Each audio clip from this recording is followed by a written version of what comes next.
Champions league final night মানেই football প্রেমীদের চূড়ান্ত উন্মাদনা আর উদযাপনের বাড়বাড়ন্ত। আর সেখানে পরপর দুইবার ইউসিএল শিরোপা জিতে ফুটবল জ্বরে কাঁপছে ফ্রান্স, আত্মহারা চ্যাম্পিয়ন পিএসজি সমর্থকরা।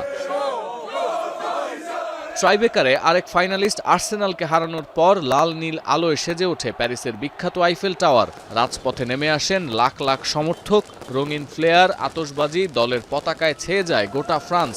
গাড়ি আর বাইক নিয়ে শহর প্রদক্ষিণ করেন পিএসজি সমর্থকরা। À la fin, on a remporté ce qu'on méritait amplement parce qu'on a dominé tout le match.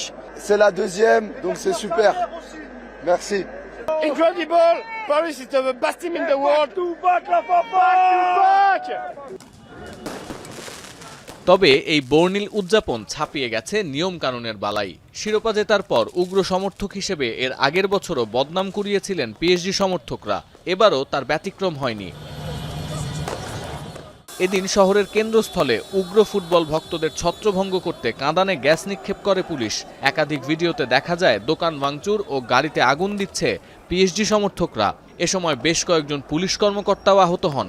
সবচেয়ে বেশি সংঘর্ষ হয়েছে পিএসজির পার্ক দ্য প্রিন্সেসে, যেখানে বড় পর্দায় ফাইনাল দেখতে জড়ো হন লাখো সমর্থক। এই ঘটনায় 400 জনেরও বেশি স্থানীয়কে গ্রেফতার করা হয়েছে। ফ্রান্স পুলিশ জানায় এই গোলযোগের সময় 6টি যানবাহন, 2টি ব্যবসা প্রতিষ্ঠান এবং একটি বাস স্টপ ক্ষতিগ্রস্ত হয়েছে। গ্রেপ্তারকৃতদের মধ্যে প্রায় 300 জনই প্যারিসের বাসিন্দা। পরিস্থিতি পর্যবেক্ষণের পর ফরাসি স্বরাষ্ট্রমন্ত্রী বলেছেন, এ ধরনের উদযাপন একেবারেই অগ্রহণযোগ্য। রোববার স্থানীয় সময় বিকেলে বিজয় প্যারেড নিয়ে আইফেল টাওয়ার প্রদক্ষিণের পর ফরাসি প্রেসিডেন্ট ইমানুয়েল ম্যাক্রোর একটি সংবর্ধনা অনুষ্ঠানে যোগ দেবেন পিএসজি তারকারা। গেল বছর পিএসজির ইউরোপীয় চ্যাম্পিয়নশিপ জয়ের পর সংঘর্ষে 17 বছর বয়সী এক কিশোর সহ 2 জন নিহত হয়। সতীর্থ কর্মকার, এখন বিশ্ব।